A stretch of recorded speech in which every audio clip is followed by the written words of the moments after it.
अस्सलाम वालेकुम, welcome back to another video. आज की जो हमारी वीडियो है वो मेडिकल नीडल्स, मेडिकल जो सिरिंजेस होती हैं उनके ऊपर है। आज हम उनके यूजेस पढ़ेंगे और उनको एक्सप्लेन करेंगे। उससे पहले अगर आप मेरे चैनल पे नए हैं तो मेरे चैनल को सब्सक्राइब करें और बेल आइकन को प्रेस करें ताकि आपको हर आने वाली वीडियो का नोटिफिकेशन आता रहे। चलते हैं अपनी वीडियो की तरफ।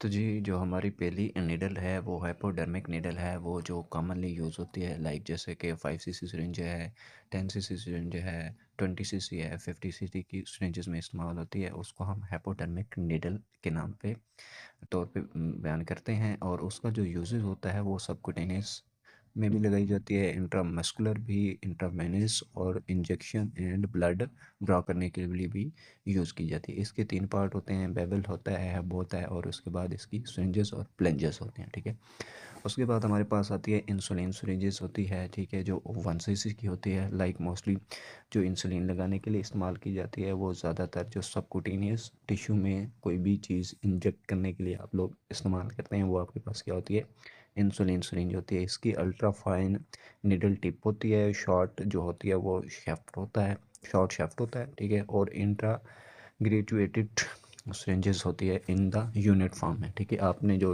इंसुलिन लगानी होती है वो यूनिट फॉर्म में लगानी होती है, तो इसलिए आपके पास जो 1 cc की सिरिंज होती है या इंसुलिन सिरिंजेस होती है उसके ऊपर क्या होता है, इन मयरिंग जो होती है वो in the form of unit होती है। ठीक, देन हमारे पास क्या होती है, स्पैनल नीडल होती है। इसका यूज़ होता है use for the lumbar puncture, जो स्पैनल टॉप होती है ना, in the spinal anaesthesia. Spinal anaesthesia देने के लिए जब हम स्पैनल का जो लंबर पंक्चर होता है उसको पंक्चर करते हैं तो उसके लिए इस्तेमाल की जाती है। ठीक है, इसकी pencil point for quick tip होती है, शेफ्ट होता है और उसके बाद hub with the style cup होता है, स्टेलेट कप होता है। ठीक है, उसके बाद हमारे पास आती है बटल फ्लाई नीडल्स। ठीक है, butterfly needle ideal for vein punctures in the patients with the difficult or fragile points. ठीक है ना, ये हम उनमें इस्तेमाल करते हैं जैसे हम ब्लड ड्रॉ करने के लिए वेन पंक्चर करते हैं, तो ये वहाँ पे यूज़ होती है ज़्यादातर।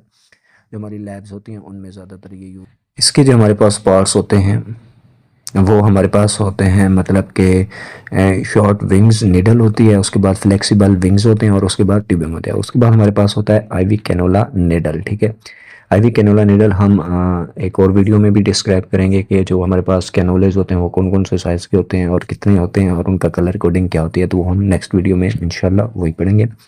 तो आईवी कैनोला इंट्रा ट्रांड्यूसर निडल्स होती है, इसके बाद फ्लेक्सिबल कैथेटर्स होता है इसमें। ठीक है, use of the long term intravenous access and fluid administration के लिए इस्तेमाल की जाती है। इसका के साथ एक कैथेटर हैब होता है और फ्लैश बैक चैम्बर्स इसमें मौजूद होता है और इंजेक्टिव पार्ट होता है। ठीक है, उसके बाद हमारे पास होती है बायोप्सी निडल।